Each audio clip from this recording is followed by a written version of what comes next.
Olá, seja bem-vindo ao meu canal. Você está na playlist HQs e outras linguagens na sala de aula. E este vídeo é a parte 2 de Spaca, Santo e os Pais da Aviação. Antes de continuarmos, se você ainda não é inscrito nesse canal, se inscreva, participe das nossas discussões sobre HQs e outras linguagens na sala de aula.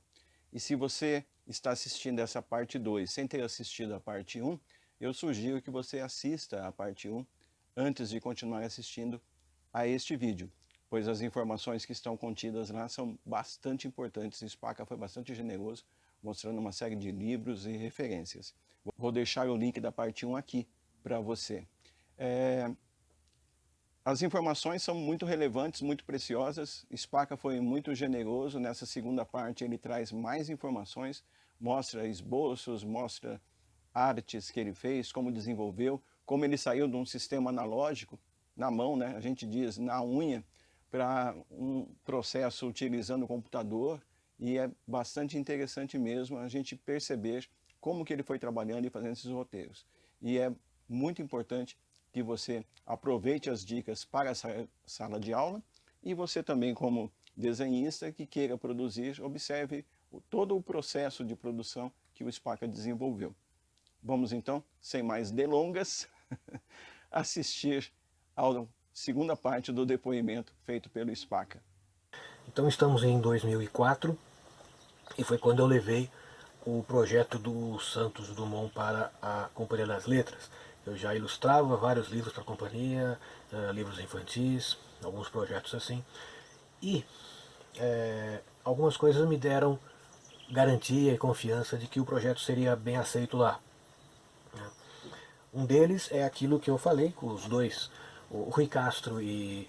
Agora não sei se Fernando Moraes também escreveu Chateau, o Rei do Brasil, sobre o magnata de imprensa, o Rui Castro com o Anjo Pornográfico e a biografia do Garrincha também. Então a companhia já publicava biografias, né? É uma referência importante que eu tinha na época, desde os anos 90. E uma outra coisa, a biografia que eu estava querendo contar do Santos Dumont não seguia o padrão ufanista, né, apenas patriótico, né, que vigorava nas outras biografias. Então eu achava que o ponto de vista que eu estava levando para a companhia era bom, era mais universal, era mais global, né. Houve também uma publicação anterior que me deu, né, certeza de que eles tinham espaço para esse livro, que é esta HQ do André Toral, sobre a Guerra do Paraguai, Adeus Chamigo Brasileiro. É uma história de fôlego, também baseada em um período da história do Brasil. Então acho que isso é uma coisa importante, levar o projeto para uma editora que já tem uma linha parecida com ele. Eu não pensei em outra, só pensei na companhia mesmo. E eu levei também o projeto lá porque até então uma das coisas que tinham me atrasado era o fato de não ter não só o roteiro pronto, mas eu achava que eu deveria terminar a história, mostrar pronta e depois, né, enfim, aí procurar editor depois que a história estivesse pronta. E nesse ano eu imaginei outra coisa, falei, não, vamos mostrar, não está terminado ainda, só tem o roteiro, algumas páginas desenhadas, mas eu vou mostrar nesse estágio. Que acho que com o compromisso firmado com eles, eu vou conseguir terminar. Porque até então era um projeto que eu levava nas horas vagas, e horas vagas sempre são preteridas em função de outros trabalhos urgentes. Então 2004 foi um ano importante que eu consegui colocar um projeto autoral em primeiro lugar. Até então era uma coisa que eu fazia nas horas vagas, mas nesse momento não, eu consegui colocar em primeiro plano.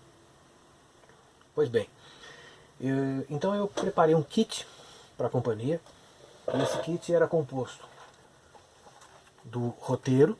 Então o roteiro estava pronto, tá? Roteiro escrito. Algumas páginas prontas que eu encadenei dessa forma aqui.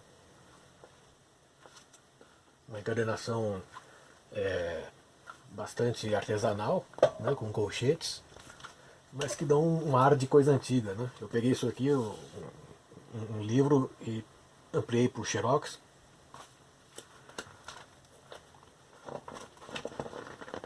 Já com uma letra bonita, né, que lembra o estilo Art Nouveau.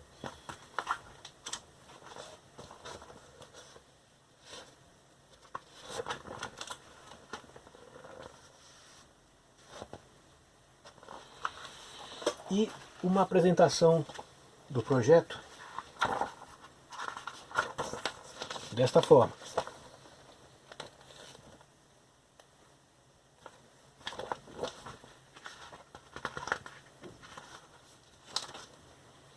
Uma descrição.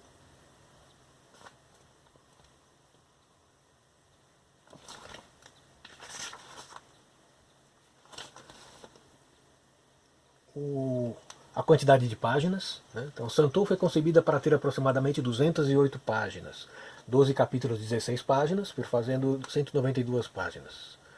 E 16 páginas com apresentação, créditos, agradecimentos, bônus e making off, etc.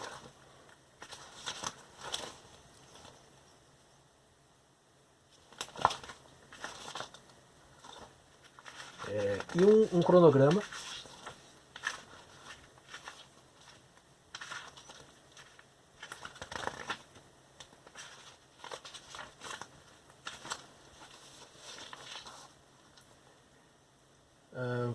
Previsão.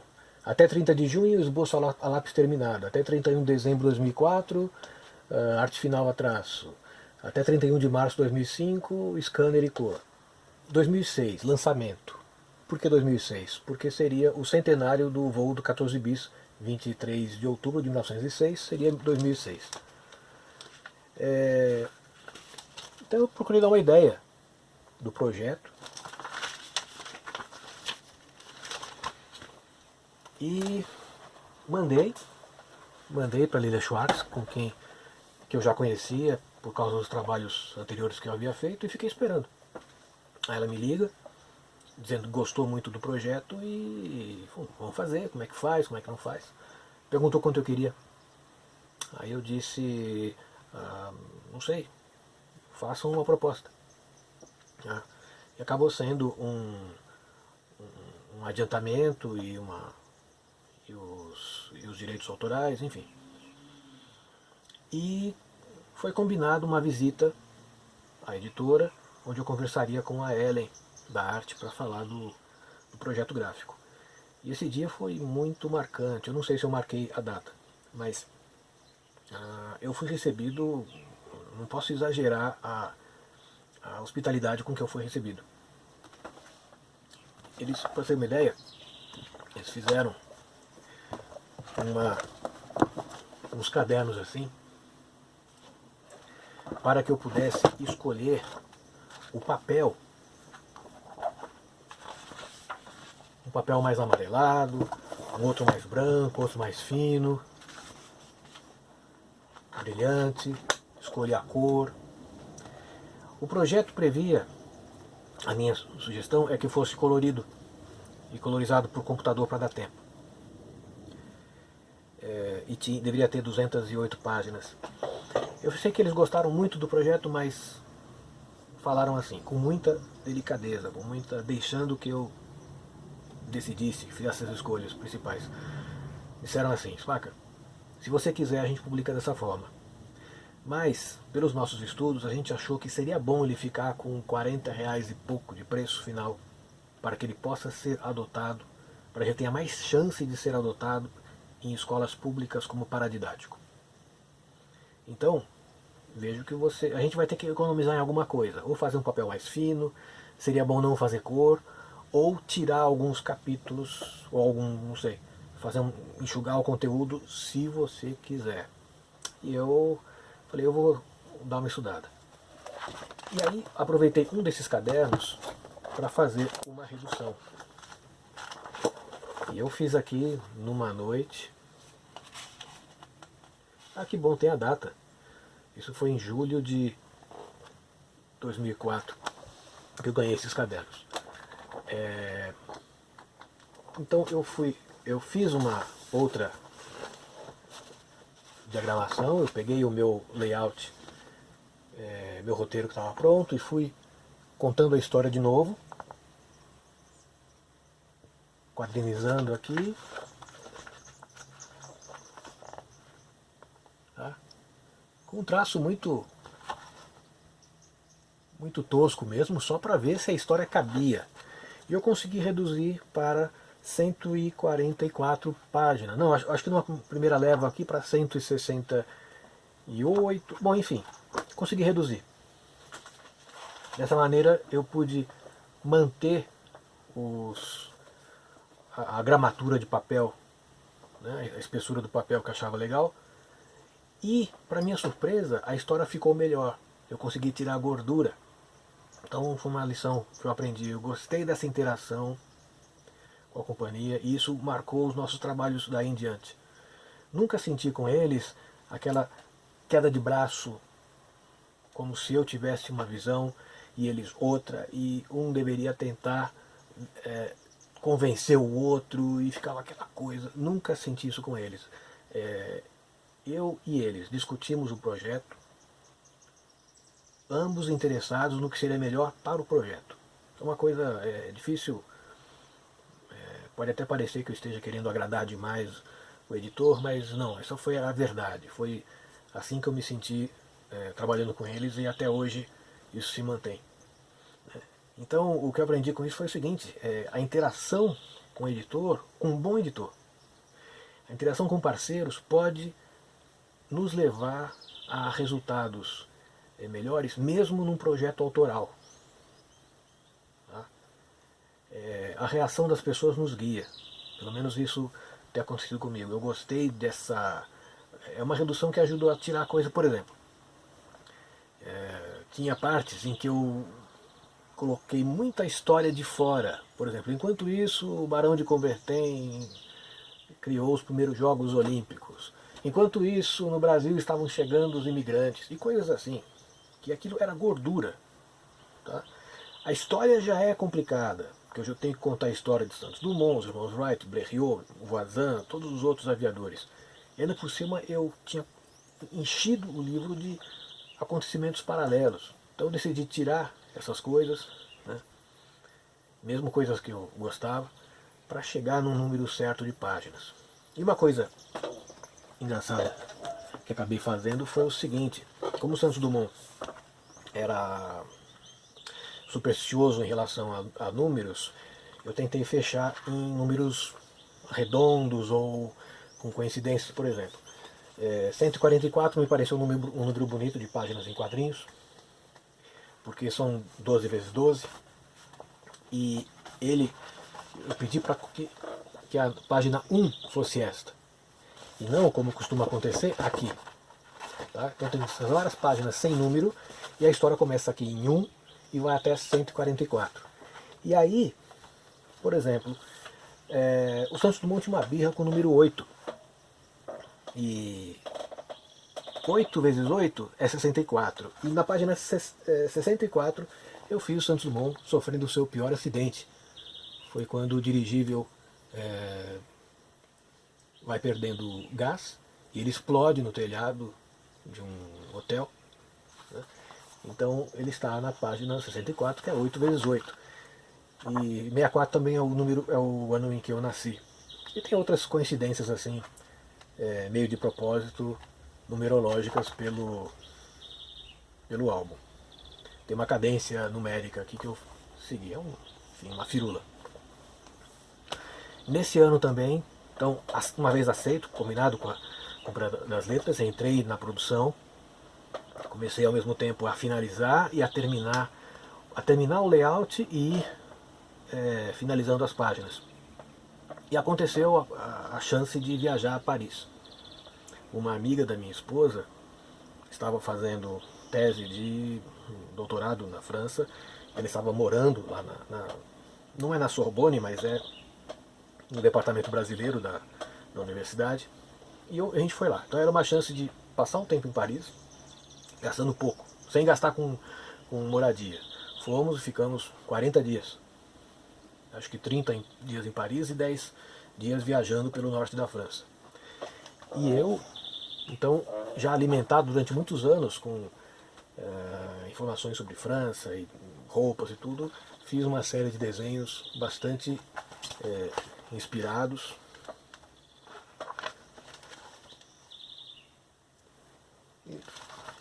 Essas coisas não entraram no álbum mesmo, mas elas de certa forma me deixaram à vontade com o tema.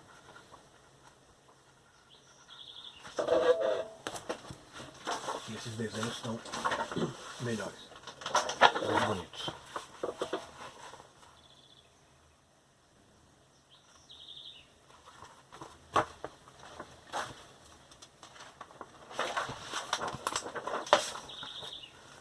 Tá clarinho, mas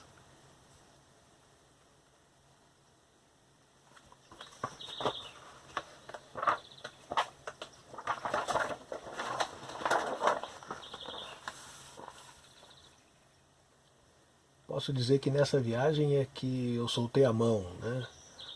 Ou ainda que os conhecimentos, a pesquisa que eu havia feito durante muito tempo, aqui elas se juntaram e aqui o dirigível explodindo. Eu pude andar por esses locais, observei as pessoas.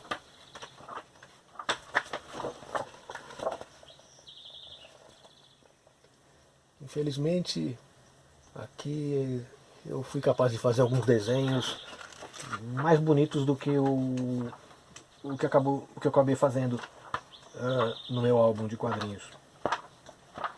Acho que isso aqui eu desenhei olhando mesmo a Torre Eiffel no jardim.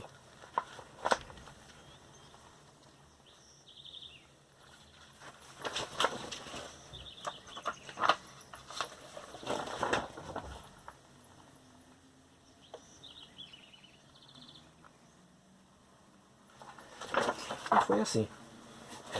Como eu disse, eu fiz muito tempo de pesquisa, juntei muita informação, e uma coisa que é importante na pesquisa é essa massa de informações que a gente junta precisa estar disponível e fácil de consultar.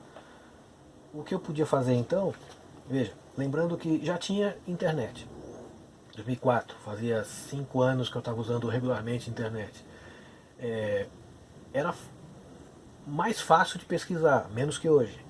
Mas eu não tinha muita facilidade de ter, como hoje, arquivos, né, pastas em que eu posso guardar as informações. Eu ainda, ou ainda pelo hábito, eu conservava em papel. Então eu fiz uma série de painéis organizados por assuntos. Por exemplo, estação de trem, quarto dos irmãos Wright,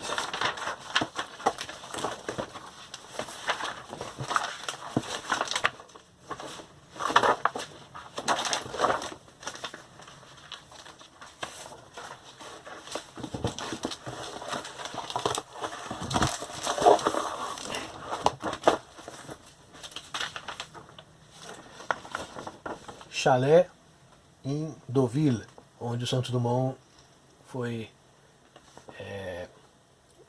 morar quando quando se aposentou. Não é o chalé exato, eu fiz aqui para pegar o estilo.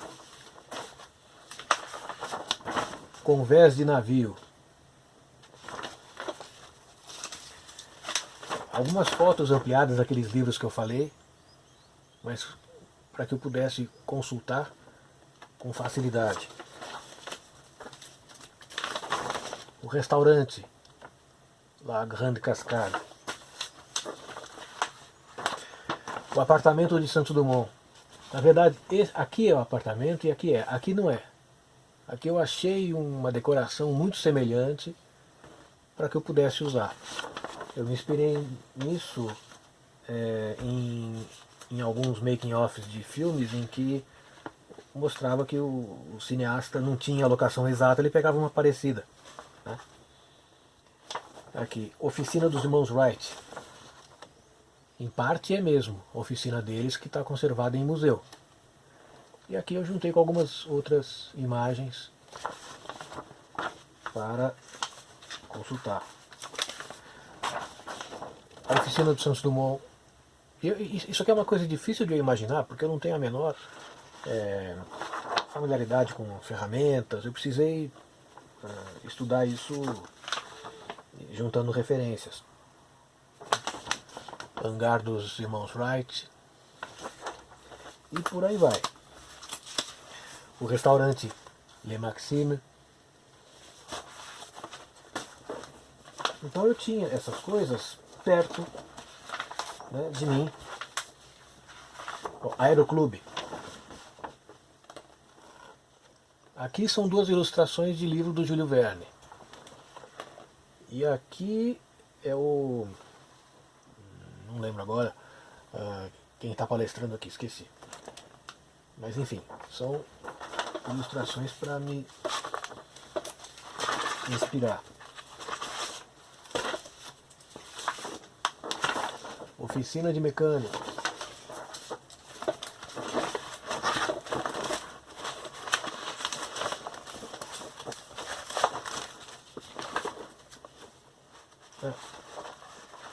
Achei aqui um desenho antigo, de quando eu ainda estava em agência de propaganda, bolando o personagem. Ó, não está com design ainda atual. Desenho feito com giz pastel.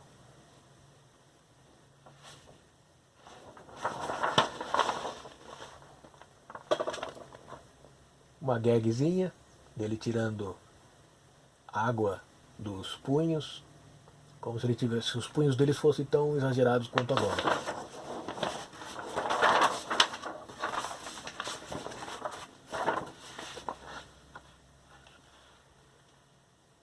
Essa pintura é um pouco inspirada na luz do Degas.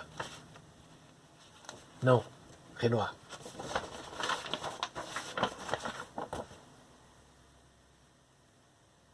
Aqui são desenhos que eu tinha feito aos 20 e poucos anos. Mas enfim, o objetivo disso tudo é ter essas informações acessíveis para a hora em que eu ficar desenhando os quadrinhos.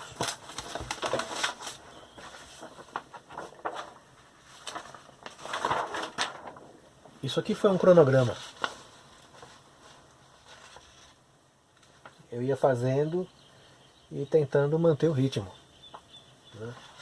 Se eu não conseguia fazer uma quantidade de páginas na semana seguinte ia tentar tirar o atraso, enfim. Eu tive que me disciplinar para conseguir ter o trabalho realizado no final. Ele tinha que estar pronto no final de 2005, porque em 2006 seria a comemoração dos 100 anos do voo do 14 bis. E aqui são alguns testes que a Companhia das Letras fez. Como ia ficar muito caro fazer colorido,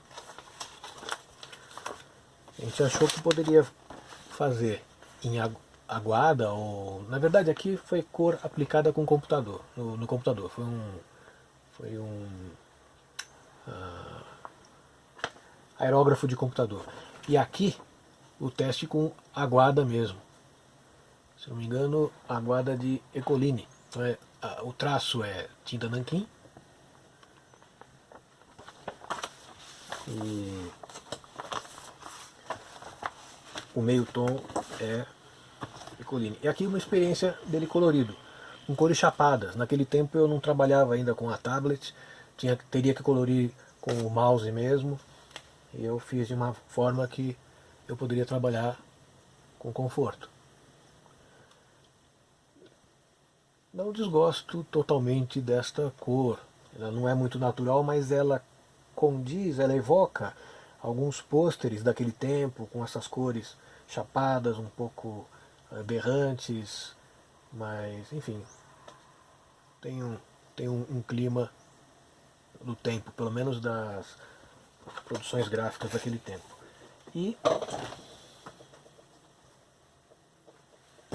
aqui estão as artes finais.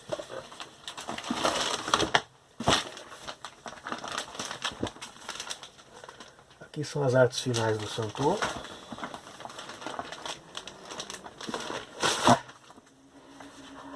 As primeiras eu fiz colorido.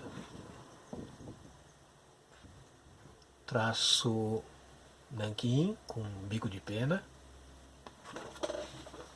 Para quem não sabe, bico de pena é isto daqui. Você molha no nanquim e desenha. E a cor é Ecoline. Ecoline.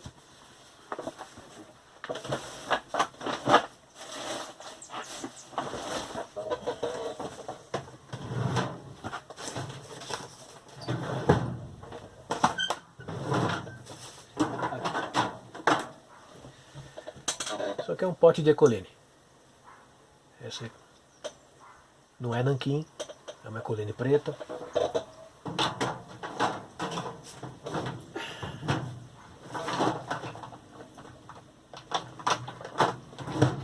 Por exemplo, aqui. É uma tinta que eu usava muito em publicidade. Mas eu comecei fazendo colorida e na Companhia das Letras a gente chegou à conclusão que seria muito caro fazer. Então eu passei a fazer com aguada. Tá? O que também, com relação ao tempo, achei vantajoso.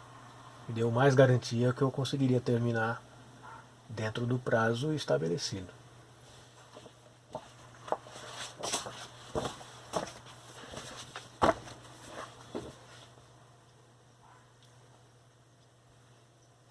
Antes de colorir não, antes de fazer estes meios tons em aguada, eu escaneei isso tudo, então eu tenho uma versão preto e branco em arquivo. Um dia, se eu quiser, eu posso colorizar no computador, ou quem sabe, imprimir um papel especial e colorir com aquarela, que é o meio que eu estou fazendo agora.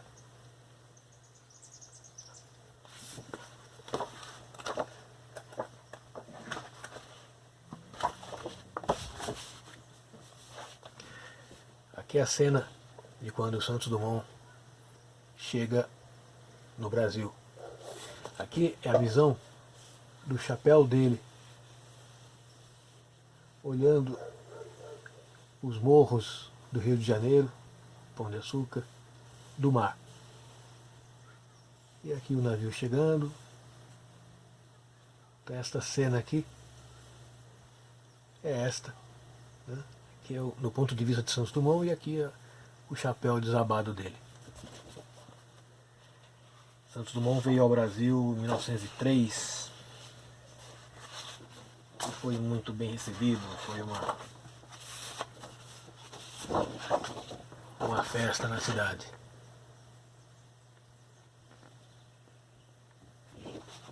Muitas homenagens, muitos discursos.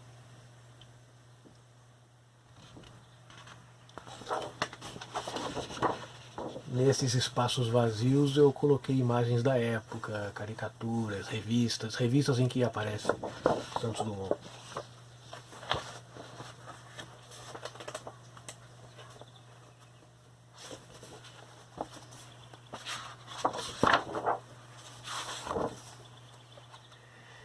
Ah, sim, aqui, nesse quadro, eu aproveitei para homenagear a família que nos recebeu lá na França, que é a Selma Venco, Jorge Moriyama e seus filhos, Vitor Moriyama, hoje é fotógrafo, o Vitor está aqui, Vitor Moriyama e o Arthur, que faz grafite. É a família que nos recebeu na cidade universitária em Paris, onde ficamos lá como penetras.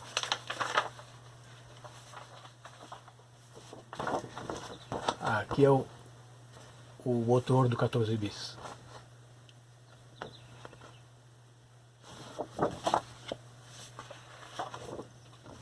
A decolagem do 14 bis tem uma sensação de movimento que eu quis dar aqui por causa dos animes que eu via quando era criança.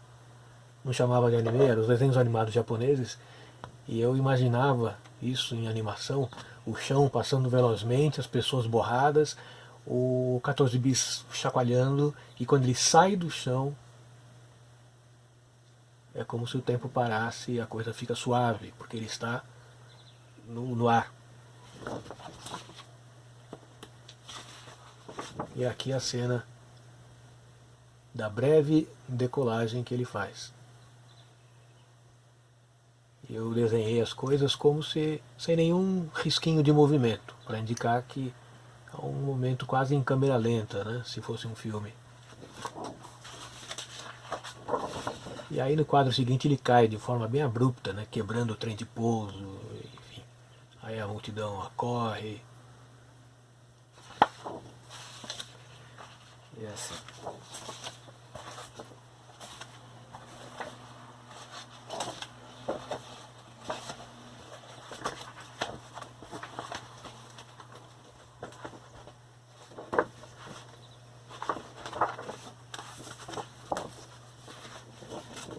O quadrinho final.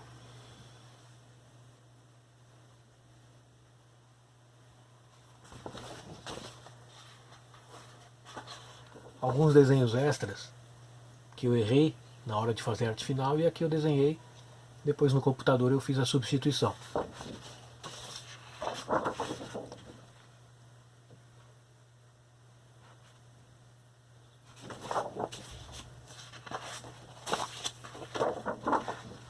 Uma asa solta.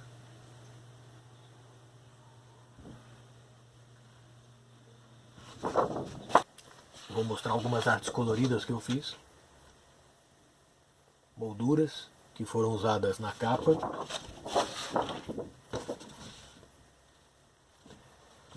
Esta libélula vista de frente. Aqui a asa eu dupliquei no computador e coloquei aqui.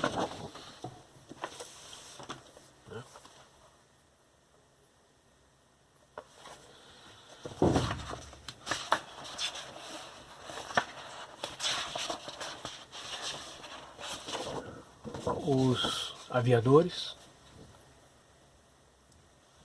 os irmãos Wright, Octave Chanute, um francês radicado nos Estados Unidos, Capitão Ferber, Gabriel Voisin, Henri Farman, Blériot, o Conde Albert de Dion, este aqui, Emmanuel Aimé, e Sam, o único que não é voador, que é o cartunista, que era grande amigo do Santos Dumont. E este Emmanuel Aimé é uma figura que normalmente nos livros não se fala. No Santos Dumont não fala o nome dele em lugar nenhum. Mas eu soube naquele livro que eu elogiei, do Peter Wickham, que Emmanuel Aimé, durante os anos mais famosos do Santos Dumont, aqueles não do avião, mas o anterior, em que ele havia dado a volta na Torre Eiffel com dirigível, Emmanuel Aimé fazia os cálculos para Santos Dumont e também funcionava como uma espécie de relações públicas, dando entrevistas à imprensa, e ele mesmo editava um jornal do Aeroclube, uma revista do Aeroclube, junto com outro cara chamado Besançon. E todos os documentos que eu pesquisei para fazer o livro foram livros e outros livros e, enfim, material de terceiros, mas nesse caso, como eu não achava em lugar nenhum, eu consegui localizar a bisneta desse personagem. E consegui mandar uma carta para a universidade em que ela trabalhava na França. Ela respondeu, começamos uma correspondência muito amigável, e ela me mandou cópias de várias fotografias em que aparecia o Santos Dumont e ele em várias posições, esse Emmanuel Aimé. E aí eu pude identificar várias fotos brasileiras em que ele aparecia, mas era identificado erroneamente. Ele aparecia nas fotos identificado como um repórter, admirador e coisa assim. Não, ele foi o braço direito do Santos Dumont nos anos 1900, 1904, mais ou menos. Né? Esse é um detalhe que eu acho que não aparece com relevância nos outros livros de autores brasileiros, creio eu. Né? É uma coisa que está aqui só neste álbum. O livro foi lançado em 2005, no final de 2005, um lançamento bastante concorrido na Livraria da Vila, em São Paulo, e rendeu algumas coisas, alguns reconhecimentos muito interessantes. Um deles foram 3 prêmios HQ Mix, né? Aqui o personagem do cartunista Fortuna, é um personagem que saía no Pasquim, era Madame e seu bicho muito louco. Esse prêmio todo ano homenageia uma figura importante do cartoon brasileiro. Então eu ganhei prêmio de melhor roteirista nacional de 2005, o prêmio ganhei em 2006. Opa, esse aqui acabou de cair a bomba do personagem. Melhor desenhista nacional. E o terceiro ficou com a editora, que é melhor edição nacional. Então o Santô teve esses 3 prêmios. Outra coisa é que uma companhia de teatro de bonecos fez uma adaptação linda, chamada de Homem Voa. É a companhia Catibrum de teatro de boneco, né, dirigido pelo Lelo Silva, que faleceu este ano. Uma adaptação livre, mas podem ver que o boneco foi bastante bem utilizado. E eles pegaram uma ideia que está no álbum, que é o seguinte: o Santos Dumont, num certo momento, tem um delírio, ele sonha. E ele aparece transmutado num personagem que é meio avião e meio ser humano. Deixa eu achar essa parte para mostrar. Aqui. Que eu fiz para simbolizar uma crise que ele teve, uma crise criativa. E aqui eu fiz ele misturado com 14 bis. E isto deu ideia ao grupo de pegar os outros personagens e eles também seriam uma mistura de gente com máquina. O único humano inteiro ali é o Santos Dumont. E ficou muito interessante porque o militar que chega no fim da história e acusa o Santos Dumont de ser um espião alemão, porque ele está olhando com lunetas na direção do mar, ele é uma mistura de militar com corpo de homem com corpo de canhão. O outro engenheiro também parece um trenzinho, né? E as pessoas são assim. Foi uma coisa magnífica. Então esse álbum que eu fiz, né, eu cheguei nessa forma de álbum de quadrinhos, porque durante muito tempo eu alimentei a esperança de fazer um desenho animado ou um filme, e aí fiz dessa forma. E aí quando ele foi convertido para um espetáculo de bonecos, com aqueles personagens tridimensionais, reais, diante do povo, e com uma iluminação super bem cuidada, aquilo foi uma realização, eu acho, me deu mais prazer do que se fosse um filme 3D caprichado, tanto ou mais, não sei, foi mais humano inclusive. Muito bonito, foi uma surpresa fantástica. E uma outra coisa interessante foi que ele foi incluído no programa do PNBE, Programa Nacional Biblioteca na Escola.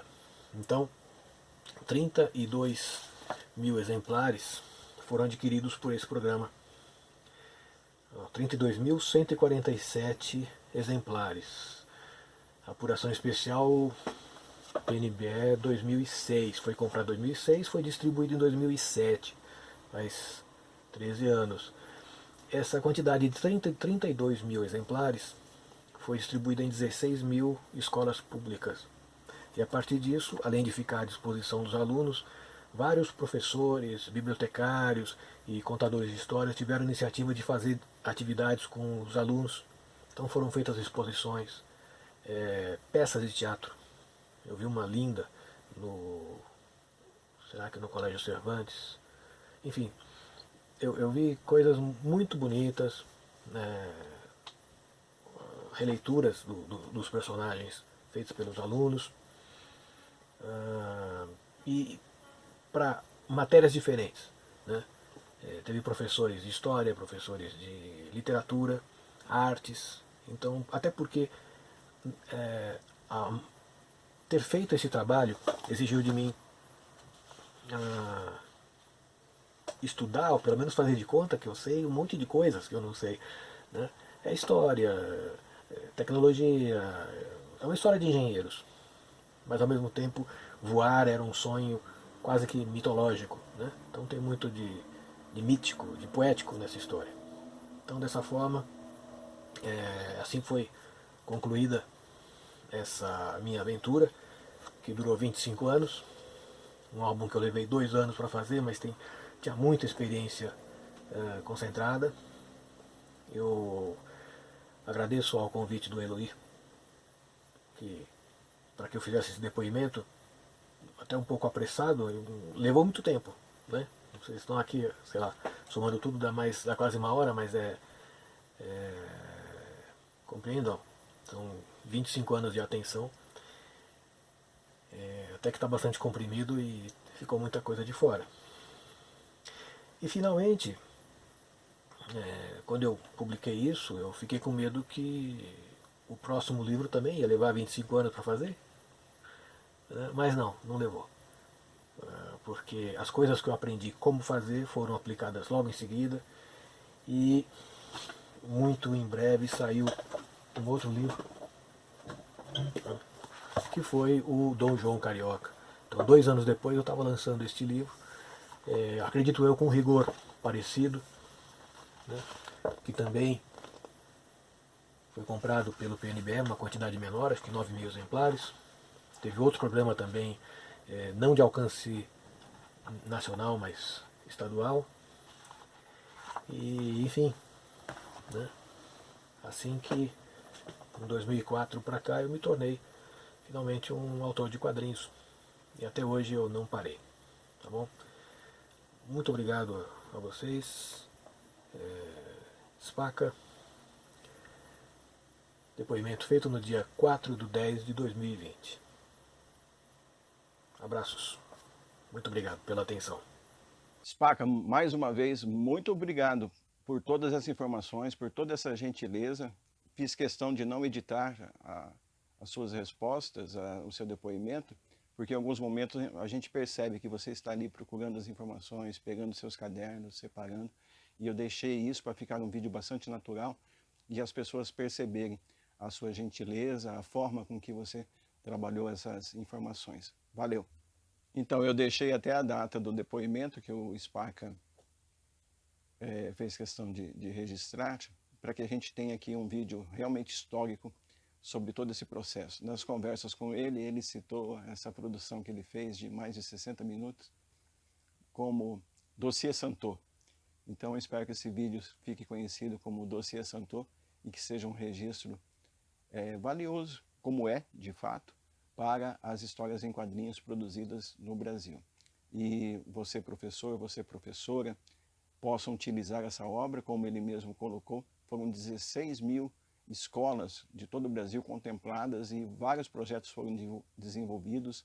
Ele citou alguns aí que podem ser bastante interessantes.